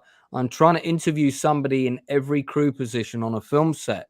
So it'd be great if you'd come back another time without your 80s actor hat on and with your AD hat on. And I'd love to do an interview with you another time about your work in that profession, if you'd be up for that. Sure, we can. I mean, right now I'm not doing anything because we're all waiting for the strike to be over. Well, it'll be a good time for you to come on and promote yourself, and because that's what the channel's all about, supporting the work of other creatives. You've done us a favor tonight. You've been very kind and at a moment's notice, just as a strange person in the chat. I think we're all fairly convinced you are real. So, I am real. Yeah, no, but it's very generous of you to do that. So I'd love to return the favor and have you come back on for a full-length interview sometime. And if I can promote any of your work in the process or just the fact that you're available for work, more than happy to do that. So, Sure. and I do know a lot of people. We can chat about it offline here. Yeah, it's some point. Yeah, man, and send me a friend request on Facebook if you wish to. That's my work profile. Do you have any other anecdotes for us about the Better Off Dead set? Anything in particular that you might remember? No, I mean, I loved being in the classroom. I mean, the direction that we got was that unlike most school, you love this class. Right. This is your favorite class ever. Yeah. You cannot wait for him to give you an assignment. So that's what Teacher's like a rock star. He's like the greatest teacher ever. And we love coming to this class. And when it's over, we're so disappointed. And so that was that teacher is actually in my favorite movie. He's in a small part in Amadeus, so I'm always excited to see him. Oh, cool. He's great. Which part is he in? He's great in everything, and of course John's direction is like he's completely lost, and he does you don't have any idea what the fuck's going on and why these people love this class and all that stuff. So that was, and then it plays that way. It played all that way. It's all perfect. That's one of the scenes in the movie that I really love. I don't think there's ever been a high school movie, teen comedy or whatever that's played a classroom scene in the extreme opposite way that you would expect it to be seen. And not only that, they give the teacher the most complicated dialogue known to man that he flows off like Shakespeare at the beginning. Yeah, you almost get, it's kind of like the Indiana Jones scenes where it's panning over the faces of the schools, and you think you're going to find that this guy must be like really handsome, or there must be something compelling about him visually, because what the heck is he even saying? And then you see him on screen, it's just like, oh, this is just, they're just really into this class. Okay. Yeah. It's just showing like how underprepared he is for class, and how he just doesn't, he's behind and he just doesn't get it. It might as well be like rocket science, Yeah. Instead of basic algebra. And that's that same jumper that you were mentioning earlier. I have the same top, but they love that wardrobe, love that top. So it just, that's what I would this actor was also, he was a very famous cook, I believe, and wrote a number of cookbooks. There you go. There's a good shot of you. Yeah, I am. It's almost like your hand is doing something to John in that photo out of shot. I don't know what's going on there. Well, I'm disappointed that he picked him and not me. I got it. Dude, I mean, you've got a great leading man face there. Oh, I can see why you. I don't know what happened, dude. It just wasn't in the cards for me. Mate, listen, man, I've been there. They wanted to typecast you in just that jumper. Yeah, exactly. Maybe the jumper was your downfall, but it might have been. Hey, I mean, there could be a script floating around there about a character in that jumper that just never quite made it. Yeah. Did they give you like a big folder to pull out? When everybody gets their homework out, one guy's got like a printer that's going. Someone else has all got different props. Yeah. Were there more than I think we see 3 or 4 in the movie? Everybody had some kind of a big device of some kind that had lots of paper in it that we studied so hard and we did so much work, and everybody had something that the props gave them, but I can't remember exactly. I think I just had a folder. Right. Yeah, pretty good. Well, listen, man, thanks so much for coming on. I really appreciate that. This was already a special stream because we had a number of people on here, some who'd just seen the film for the first time. We got Brian, who's an absolutely fantastic mega fan. Have you signed Brian's poster? No, I have not. Well, dude, I think you've got to get on that. In fact, where does Brian live? Brian, jump in.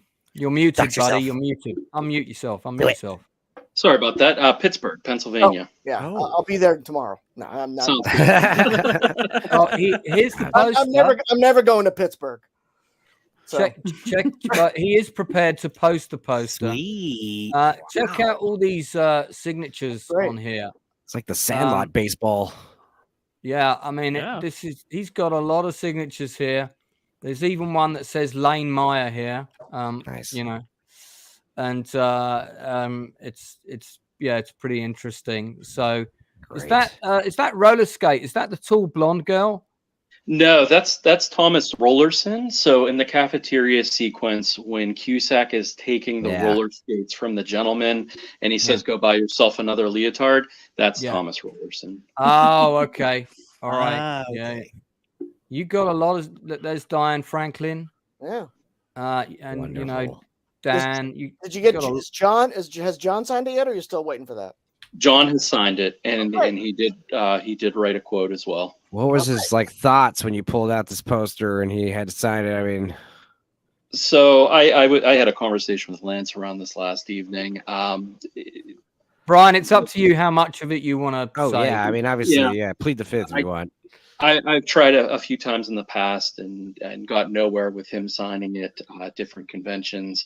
And then a few months back, it took a lot of cash.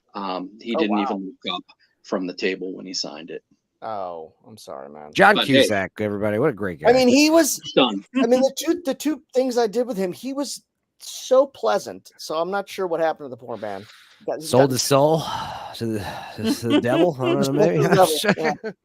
He did a Well, a Hollywood. Western movie with Danny Webb and Gonzo. I don't know if you're familiar with British actor Danny Webb, but he has done quite a few American movies. And he did a Western with John Cusack and Emile Hirsch. And Danny told me before he was going to shoot it, he said, "My God, you know, Lance, I've just got this part as this priest. It's a really good part, and it's this great Western. It's this really gritty Western. And guess who the other two leads are?" And I'm like, "Who?" "Emile Hirsch and John Cusack." And I'm like, "Oh, great. You know, I love both of them." He said, "Yeah, I'll tell you all about it when I come back." And he came back. And how was it? How was it working with Emile Hirsch and John Cusack? One of them was absolutely lovely, and the other one was an absolute cunt. and that's what he said, word for word. And I was like, "Oh, right." And I won't tell you which was which, but you know, you can guess. So Heartbroken. I just, yeah, you know, and I don't know, just like as soon as he was done with his close-ups and his angles, he was never there. He was offset. So if it was Danny's close-up and he was in the same scene, he was acting to the cameraman, you know. Whereas on the set of Soldier with Kurt Russell, my friend who was on that, he'd just come off Armageddon, where he was doing his scenes on Armageddon. When he was doing his close-ups, no one from the cast of Armageddon was there for his close-ups. He's doing another character on Soldier right after Armageddon, and every scene that Kurt Russell was in, when it was the reverses and Kurt Russell was not in the shot, Kurt Russell was there delivering him all the lines. And my friend said, "You're okay to do this? Is great for me, but you're okay to stay to do my shots?" And he's like, "Dude, I'm getting paid $75,000 a day. Of course, I'm going to be here to read you your lines for your takes." Kurt Russell is a very, very nice man. I mean, my only contact with him was we did a screening. I used to work for a market research firm, and we did a screening of what's that movie with him and Goldie? Oh, Overboard. Overboard. We did a screening of that, and I love that film. He was extremely pleasant. She was extremely pleasant. And then in the middle of the screening, he comes out, and we're like, you know, getting the surveys ready for people. And he says, "Oh, can someone go get Goldie a sandwich?" And we're like, "Sure." We're the market research firm, but we can go get a sandwich. So my boss, we went and got him a sandwich. Was he specific, or did you just say any sandwich will do? I think it ended up being like a turkey sandwich or something like that. I love in movies when they're like, "Can I just get a beer?" or "Can I just have a sandwich?" And they never really explain. I think sandwich, huh? Yeah, we went and got her a sandwich. So, even though that's not our job, but he was so nice about it. It was, you know, he was very pleasant. So, yeah, the boss, them eyes. He looks at you with those eyes, and you're just like, "Yes, thing, sure thing, Mr. Russell. You're so dreamy." Yeah, okay. Those dimples. Russell and his beard. Yeah, his beard's magnificent, man. His beard is indeed quite impressive. With his hair too. It's like a So I'm going to line. start to wrap this up. Okay. What would guys? I mean, we've got one person who saw the film for the first time. Gonzo, you're welcome to hang around, but if you need to shoot off, man, that's okay. But as you said, you're not doing I'm anything. gonna hit the so- road. I got some stuff to do, even though I don't. All right. Well, listen. Thanks so much for coming on.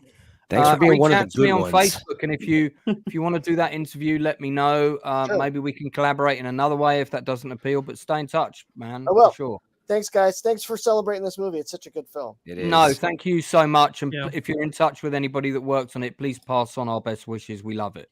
I will. All right. Thanks. Thank you so Have a much. good one. What a lovely chap. That was fantastic, wasn't it? How good is That that? was really cool. Awesome. It's a nice That was That's treat. the that was third fun. time I've had that happen on a stream now. When I've been talking about a movie and someone's seen it and reached out, and 5 minutes later I've got them on the stream. So, what would we give this out of 10 on IMDb today? Brian, I'm going to go for you first, as you're the mega fan. I mean, obviously an 11, right? This goes to 11. Yeah. Times 2. Yeah, but why don't you just make 10 a little louder, and then never mind. So no, 11. Okay, good. Just tell me why. I mean, is this your favorite movie? I know you're a big fan. Is it your favorite movie of all time? It's not. I'm kind of that pretentious. Like, there's film and there's movies, and I have my laundry list of film as art, and those are my favorites. As far as movies, I mean, this is one of those. If I'm cleaning the house and not paying attention, right, I can have it on in the background because I've seen it hundreds and hundreds and hundreds of times. So it's just that movie for me. I can always visit it if I'm sad, if I'm happy, having a bad day, great day, right? It's just there. It's just a fun movie that I connect with.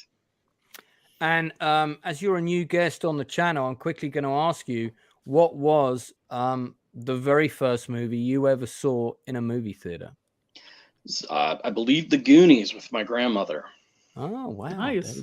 Yeah, that's you could have worst first cinema experiences than The Goonies.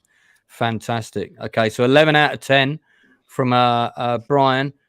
Pumpkin King. What is your score and thoughts on the movie now? Well, this is it's because this is only the second time I've watched it, and this is one of those movies that I get the distinct impression that the more I watch it, the more that score is going to go up. So, like I said, the first time I watched it, it was strange. I knew I liked it, so I had it at like a 6, which for me that means okay, this is okay. I watched it again, and now I'm somewhere between a 7 and an 8 at least. Which 7 is good to very good. 8 is when you start getting into great territory. So, yeah, this is right now hovering between that 7 and an 8 for me. Good. I really enjoyed this. By the way, the scrolling text is something I prepared for you, especially in case you popped onto my thing stream, but you didn't come on, and I still got it in the banner section there. So I just thought I'd put that up in honor of your presence. So fantastic. We'll there you go. Zany, better off dead humor there. Stupenzo, where are you scoring this film today? Well, when you compare it to other 80s high school comedies, like definitely like an 8 or 9 out of 10. I mean, overall, I think I'd probably give it like a 6 out of 10 compared to all movies, It's a fine film. It's a good, wonderful film. But like, yeah, when you compare it to all the 80s rom-com high school movies, it definitely has this extra spice to it that these other movies were lacking. And just like One Crazy Summer, just like the crazy animation and just like the off the wall zaniness, weird little gags here and there that don't, they kind of bend reality a little. And I love that stuff. But yeah, also just this idea that this movie is, it's a good redemption. I do like the altered slogan that they did change it to, like, you're never better off dead. And this idea, like, it's jokes about all this, like, like suicide and stuff, and makes light of it. But just, it's like ultimately like, yeah, dude, being alive is awesome. It's good to be here. No, I mean, as mental health is a big thing now, and when my film didn't happen and I got ripped off, which is something I could do a whole different stream about. Man, I was in the fight of my life. So I was really in Lane Meyer territory. I didn't fall through a bin and break a water pipe, so fortunately didn't have that embarrassing. But it's funny because I think I heard that Cusack was upset that the film wasn't darker. I feel the film's dark enough and works perfectly well on that level. Oh, Gord, yeah, you forgot to mention. So that's a great film. What a great film to first see at the movie theater, Beetlejuice. Very first experience. I think mine was the Batman movie, probably. Yeah, that was an early one for me too. Beetlejuice is up there for sure. Yeah. So okay. What about Hostman? Your thoughts on the film now, and what would you give it out of 10 on IMDb today? I'd probably give it an 8 out of 10.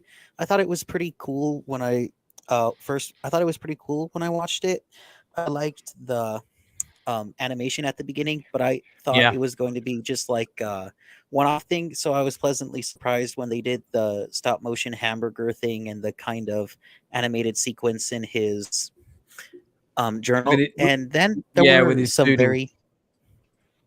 running gags that I thought were really funny. And there were some parts where I actually really emphasized with the character. Like, I didn't really care for Lane that much at first because I thought he was a weirdo because he had all these pictures of his girlfriend. Yeah, that was everywhere. When he goes into the wardrobe and with the coat hangers with the girl I was watching it with this afternoon. She just, as soon as it cut to that shot, she went, "What the fuck?" Stalking your own girlfriend is next level. I turned around to her and I said, "Should I get coat hangers like that with your face on?" And she was like, "No." Please no. What's funny is if you go to IMDb and you go to the storyline tab, it has the funniest first sentence. It says the teenager Lane Meyer has a crush on his girlfriend Beth, and I'm like, okay. It's like, oh, of course he does. It's his girlfriend. Yeah, really big crush. Yeah, but I thought it was pretty cool, and it did kind of weave some nice archetypical comedic thematics into it as well, kind of realizing that you have different flaws and healing them through laughter. I thought that was pretty cool. Like, the standout for me was probably Curtis Armstrong as Charles DeMarc. That dude was just nuts. This is real snow. Do you have any idea how much this is worth? His like Ebenezer Scrooge hat. Yeah. Top hat. That's because he comes straight from a stage play and just kept his costume on. So funny. All of that zany humor is pretty good. What was your first movie theater experience? Mine? Ooh. Yeah. I don't know. My family were really big into movies. I'd say my earliest is probably Up, the Pixar movie. God, what a great one, man. It's a good one. You're the wee whippersnapper of the channel, which is perfectly acceptable. Up was one of those first times I saw a movie in 3D and was like, "Oh, this could be cool. I get it." And Up in 3D was awesome. Yeah, because it was in 3D too. It was really cool. It was shot in real 3D as opposed to that period where we had loads of films coming out in 3D that was scaled converted. Up. It was just what is this? You know, Clash of the Titans and Abraham Lincoln Vampire Hunter. They looked awful. It was amazing. Yeah. It depends though. Did you answer this question already? Briefly, but yeah, I think my earliest memory is Batman. It's either Batman or Ninja Turtles, whichever one came first. I think Batman did, but I was just being in the theater, like holding a little Batman doll in line, like waiting to go. Batman see came Batman first. Yeah. I was working. I was like 4 or 5 years old.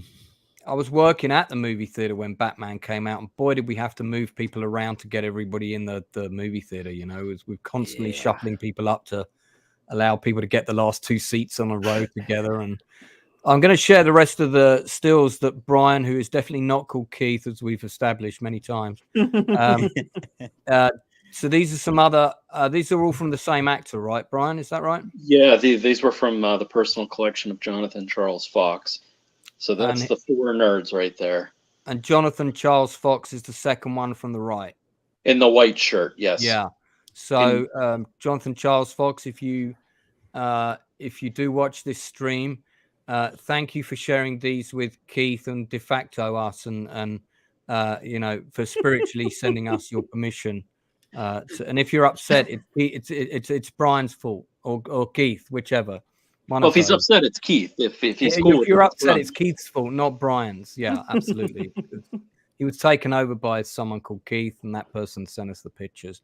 Here's our bad guy villain. Brian, you've met him in real life. In fact, you were talking to him today. Is that right? Named him Stalin. We've not met yet in real life. We communicate regularly. We've been building a relationship for some time now. Aaron is he is the complete opposite of his character in the film. Right. Just the nicest guy you'd ever meet. It's one of the funniest running jokes of this. One of the funniest running jokes of this is the fact that all these different people ask out John Cusack's ex-girlfriend. So like a true Stalin, true Stalin, he treats her like our girlfriend. Yeah. The funniest one is the teacher, and then you see her in the VW with the teacher, and it's like that's so inappropriate, Yeah. She still goes with him, like she's the town bike or something. Doesn't Even like Barney Garfield from the Flintstones. Oh, Barney, that's who it was. Barney, yeah. Yeah. Still not as bad as that girl who dates the entire basketball team, and then he accidentally turned off her dress and then they beat the shit out of him. Yeah, they don't even talk. They're like cavemen. Yeah, that's a cool sequence. He's got his pen pack right there. Nice. That's another one of the nerd guys. This is when everybody's hair goes up for he goes to write on the chalkboard with that thing, and it does the big screeching noise in everybody's hair. That was another great quirky gag. Go on, Brian. The young lady in the sweater that's having her hair worked on, that is Cindy Holland. She played Sharky. That's Savage's little sister. Oh, right. Okay. Oh, also wearing a Freddy Krueger sweater. I guess they were popular back in those days. Yeah. That's the Freddy Krueger sweater that I didn't even pick up on that. Well, it's later in the movie when the bully guy is like saying what's up to them at the dance. You see the Freddy Krueger guy like in the posse. To be fair, that picture, and that's on me. I didn't do a scan. I took a photo of the photo, right? It's actually teal and pink. It's the cafeteria sequence. There's a gentleman standing behind Amanda, and it is the red-green Freddy sweater. Right. There's your poster. And then that's the original. Is that like the original kind of press screening lobby card or something? No, so this I actually got this sent to me as a gift from Marcy Lavender, costume supervisor, and then later first assistant director Udi Bennett sent me hers as well. It's the CBS studio parking placard that the artwork on it is actually a little drawing Savage did, and it's on like illustration board. That's so cool to have. Well, you got to frame that, man. Savage was an animation major, so like all that animated stuff is like all him, it's cool. So this is the crew on top of, I think it's the location in Snowbirds. That's right. Yeah, and where they did, and I mean they did go up pretty high to do those shots. I think they might have done a green screen pickup with Diane Franklin in a studio at one point. There's one shot that looks like it might be a pickup. But if you look, you can see that the guy in the middle, the short guy in the middle under the K-12 sign, I believe that's the stunt. Isn't that the stunt double for the $2 guy on the bike? No, I don't believe so. That's I think that's Izzy. No, I'm looking at it on a phone, so and I don't have the original in front of me, but I'm pretty sure that's the DP, Izzy. Oh, is that the DP? Yeah, because the director of photography on this, he did One Crazy Summer as well, regular collaborator, but he also did the Muppet movie, The Jazz Singer, wait for it, Ewoks, The Battle of Endor, and an underrated comedy that I've seen called Skin Deep. The costume designer did other films like Brad Lohman did Passenger 57 and a whole host of other stuff. The production designer Herman Zimmerman went on to do things like Ridley Scott's Black Rain. He did Star Trek VI, The Undiscovered Country, and a whole heap of other fantastic credits. So you did have a pretty good team on here. I think the score had dated a little bit on the film. It's got that kind of 80s synthesizer vibe. I felt that had dated a little bit, but I still thought it was great. Isn't that Steve holding the sign, I believe? Again, I don't have it in front of me, but I know Steve's in this photo, and the only one that I know of that's missing from the photo is Marcy Lavender. She was 7 or 8 months pregnant at the time, and so she didn't march up to take the photo. It's funny, you touched earlier, Lance, you were talking about the sequence with the aardvark outfits, right? Oh, yeah. When they show the neighbor in the aardvark outfit, that's actually the DP of the film. Oh yeah, I can see that from this picture actually. Yeah, that wasn't scripted. That was in the middle of the night. Savage would go on these like fever dream moments where he'd be Miller Lite in hand and decide that I want it this way. And apparently he told Marcy Lavender, Brad Lohman, let's do this. That'd be a funny gag. And so they had to source these outfits out of thin air. Yeah, well, those outfits are great. I think Gord King owns like a pumpkin one with it. It's got a, pulls over the top. What do you mean? Why would I need an outfit of my own skin? I mean, well, that's true. That's true. That would just be too creepy. It's a human outfit that I have. Dude, I should get a onesie of just like myself. St. Andrew statue. I want to give the little brother a shout out who builds the spaceship. And, he doesn't have a single line in the movie, Badger, and he's got chicks in his room. He's a cool little guy. Yeah, and then what's a little boy like you do? Rima, big boy smut like this. Yeah. That's the postman who the actor who played the postman sadly died a few years ago. Oh, that sucks. Yeah, cancer. He was only 57. Biodome and tons of comedy stuff. Angels in the Outfield. He's also in One Crazy Summer. He has a cameo in that one. This is Joanne Greenwald. I love this scene, and she just comes out and right, I'm going to work out how much this would have cost you, and you're going to just pay me the money. How much was the date again? It was like $20 or something. Yeah, it was $20. 1737, I believe. What did he have to go back? Yeah, we have to go. Yeah, it's a great scene. Brian, you've met her, I think. Is that right?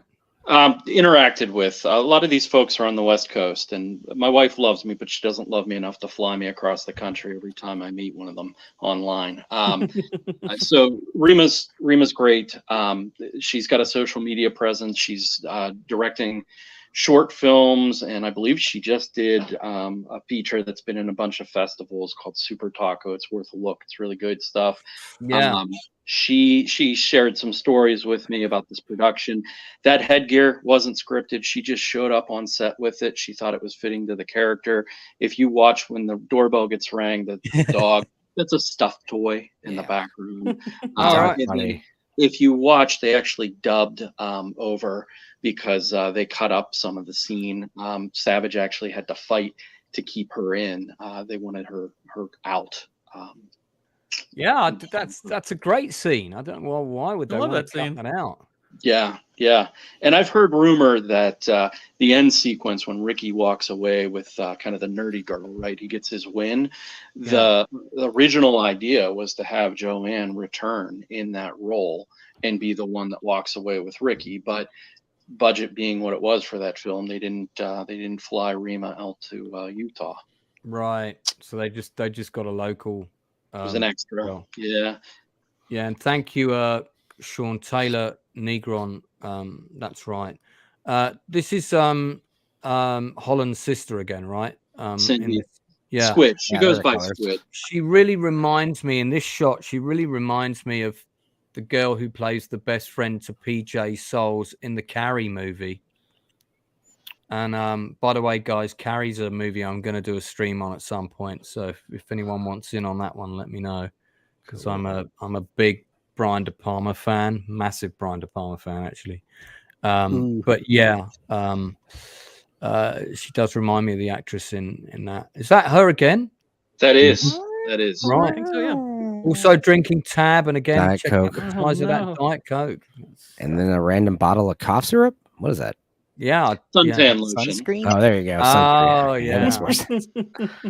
I'm guessing that was there's our Some exposure. codeine, liquid codeine, dog.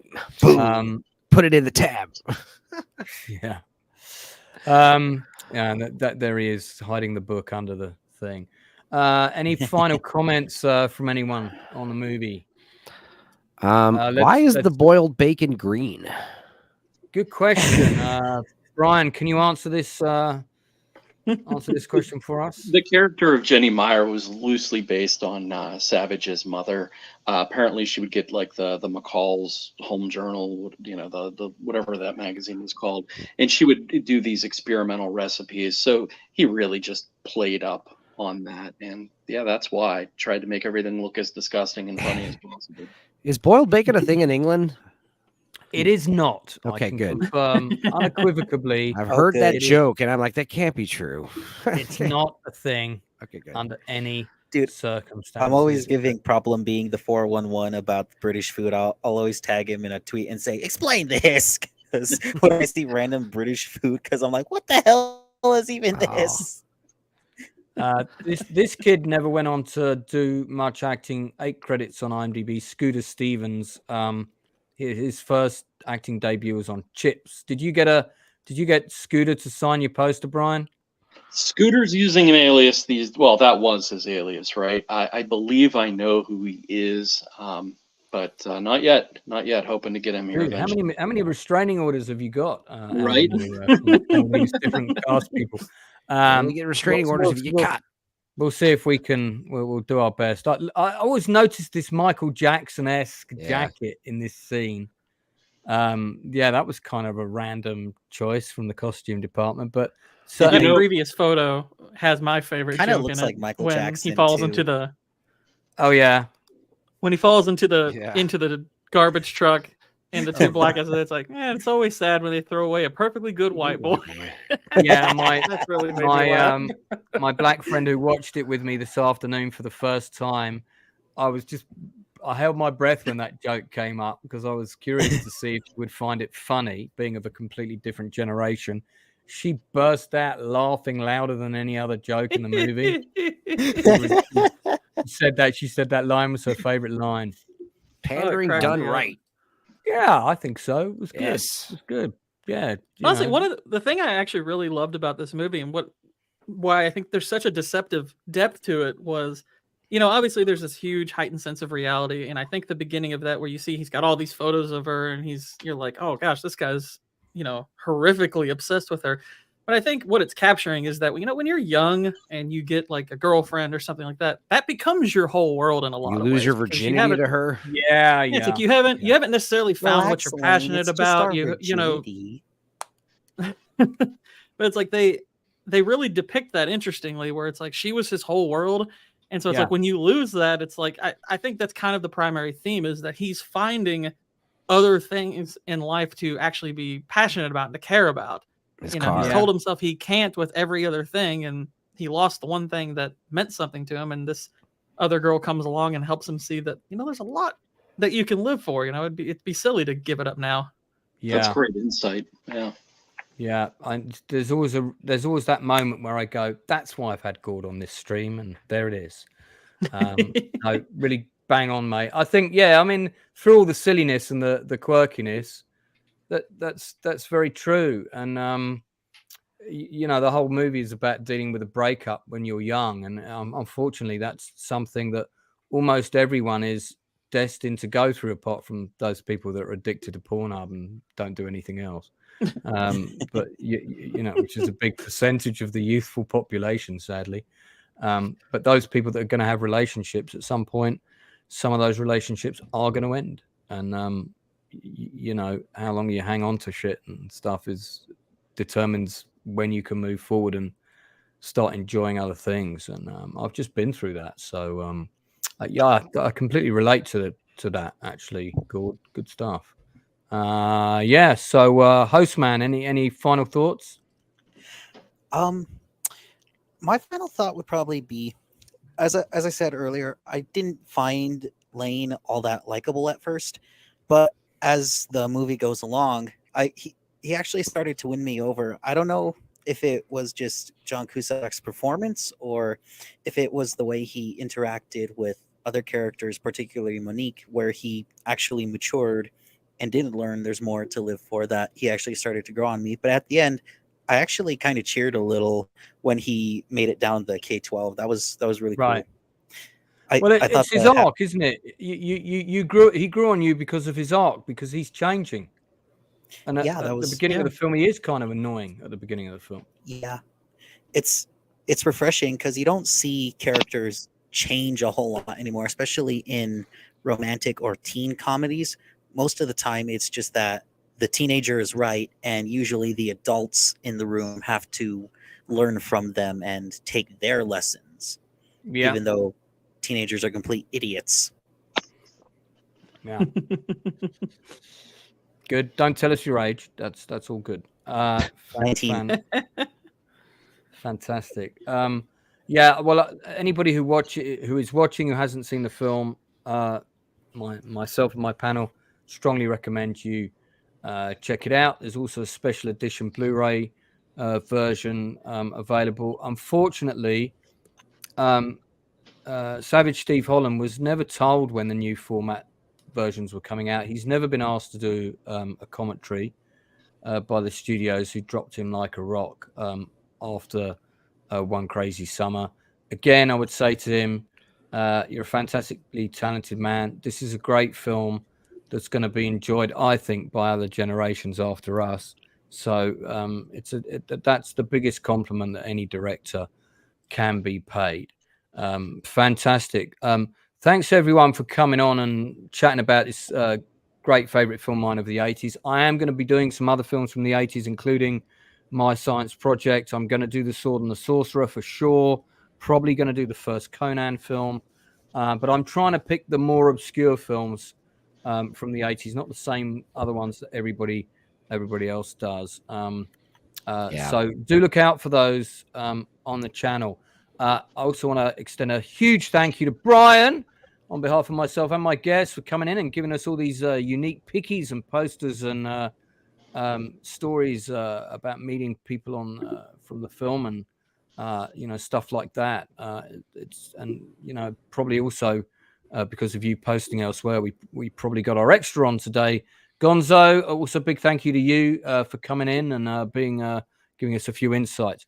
So I just want to give my guests a chance to plug their channels. Stupenzo first, on what 20 streams can we find you over the next I don't know. I think I'm going to be on Dark Hours and the Uninspired Reviewers next couple streams.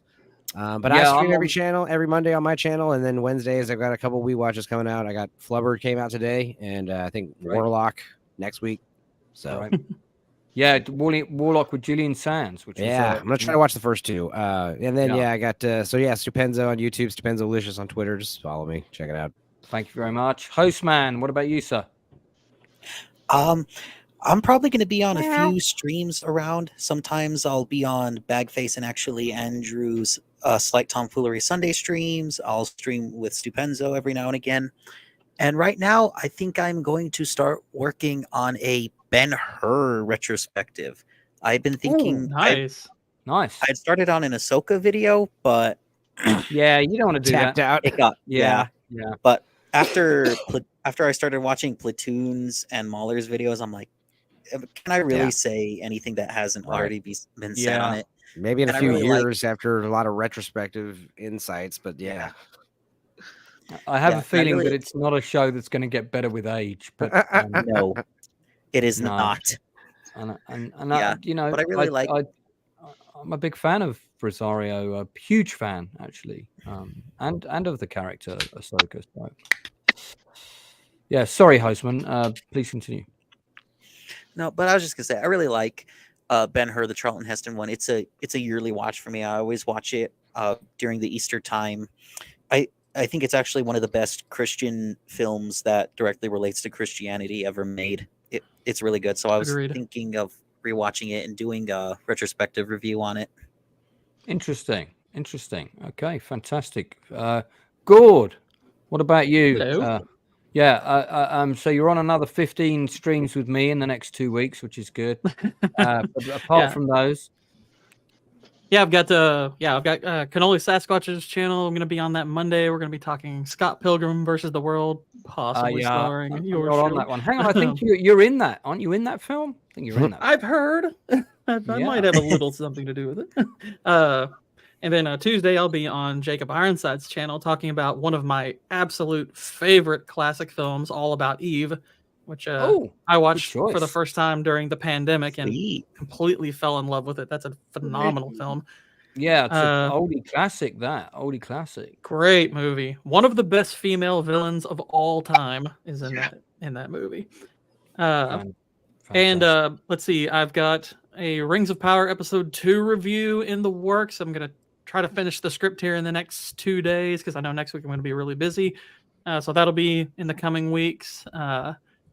And my gaming streams right now are on hiatus because of my internet issues, unfortunately. But I've been kind of workshopping a weekly live show that I want to do. And I actually sent you a thumbnail for, kind of an idea of what the thumbnail might look like. But it's going to be called The King's Court, and it might be kind of a little bit freestyle. Might just pick topics to discuss, not necessarily fixated on one particular type of thing. I mean, it's movie related. Yeah.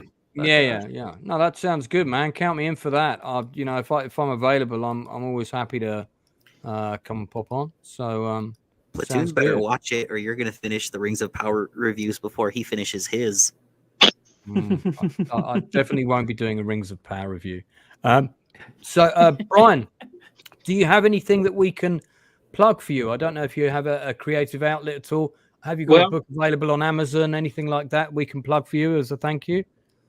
So when it comes to technology, I can barely turn on a microwave, right? So I don't do the streaming thing. But what I will plug, you touched on the fact that no home release of Better Off Dead has ever had any extra features, right? Yeah. Diane Franklin, if you visit her website, she wrote a book that is just phenomenal for anyone. She did. That's right. Yes. It plays that for her. Absolutely. It plays like the extra features. She's got some really wonderful interviews with Savage in there, all of the cast, some really great behind the scenes stories, pictures. And if you order it through her website rather than Amazon, she'll actually sign your copy. She does an inscription, wonderful job with it. So definitely, even if you're kind of a fringe fan and you just want to know more about the film, hop onto her website and take a peek. Let's finish up with that. And that's so generous. I said, do you want to plug something of yours? And what did you do? You plug something for somebody else, that is very much the ethos of the Outcast Creative, sir. Well embraced, sir, on your very first stream. I like it. So this is Diane Franklin's website. I'm going to drop the link for that in the chat right now. I will add the link for this to the stream when we shut down, and I can hit the editing button before my uncopyrighted music once again gets flagged from my introduction, and then I have to do all that whole business again. So here we click on books. She's got 3 books out. Yeah, right in the middle. So where she's kind of almost got the costume of Monique. Yeah. So this is Diane Franklin, the excellent comedy, the Better Off Dead tribute book. Finally, a book that brings you the special features you've been waiting for the 1985 cult comedy Better Off Dead. Well, there we go. Looks like Steve Savage Holland or Savage Steve Holland did the intro for it by the sounds of it. Wow. Fantastic. Great stuff. She's done another one about The Last American Virgin as well. And then another one about Bill and Ted. So in Amityville too. So there you go. Excellent. Yeah. So you can literally delve into 3 volumes of Diane Franklin, and she still has the curly hair to prove it. So fantastic. Chat, thank you so much for popping in. We've had a pretty decent audience on the subject of the Goonies. The DOP of the Goonies, the director of photography, was booked on my channel for an interview. He lives in a really bad internet black spot on the West Coast. You know how it is. These people live in Malibu with no reception. I don't know.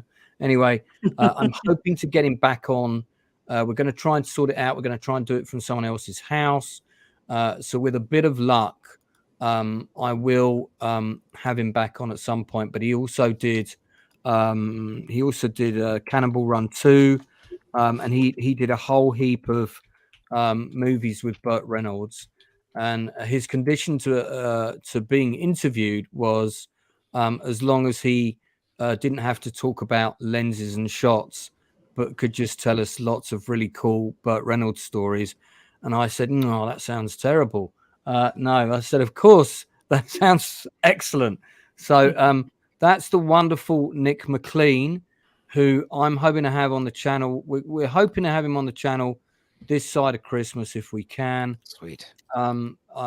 Fingers crossed. I've also got stunt coordinator Dan Stiles coming on the 14th of November. He will be here at 8:30. He's done nearly 300 credits now of stunts. He's a stunt coordinator and a second unit director. Has done a whole load of Scott Atkins films. Just did the recent Rise of the Foot Soldier movie. He's actually sent me loads of action reels and stuff that we can look at.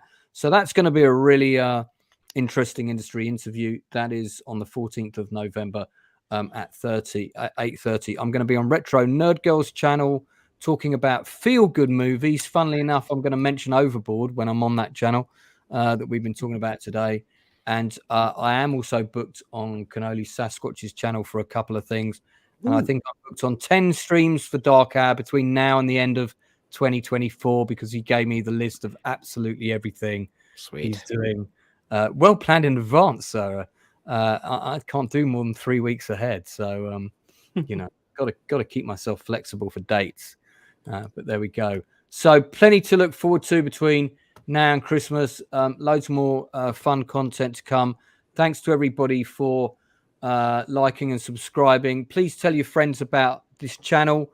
I'm trying to get out up to 3,000 subs as soon as I can. I've just reached about 2.5. Whoa. And the higher the subs go, the better the guests I'm going to get. All of my present guests on this stream will, of course, be welcome back. And I look forward to welcoming them back soon to talk about another fantastic film. And I'm sure anytime. I'm sure Brian's into others and has got other posters with other signatures. So we'll cover those next time. In the meantime, thanks everyone. We'll see you again soon. See you. Bye.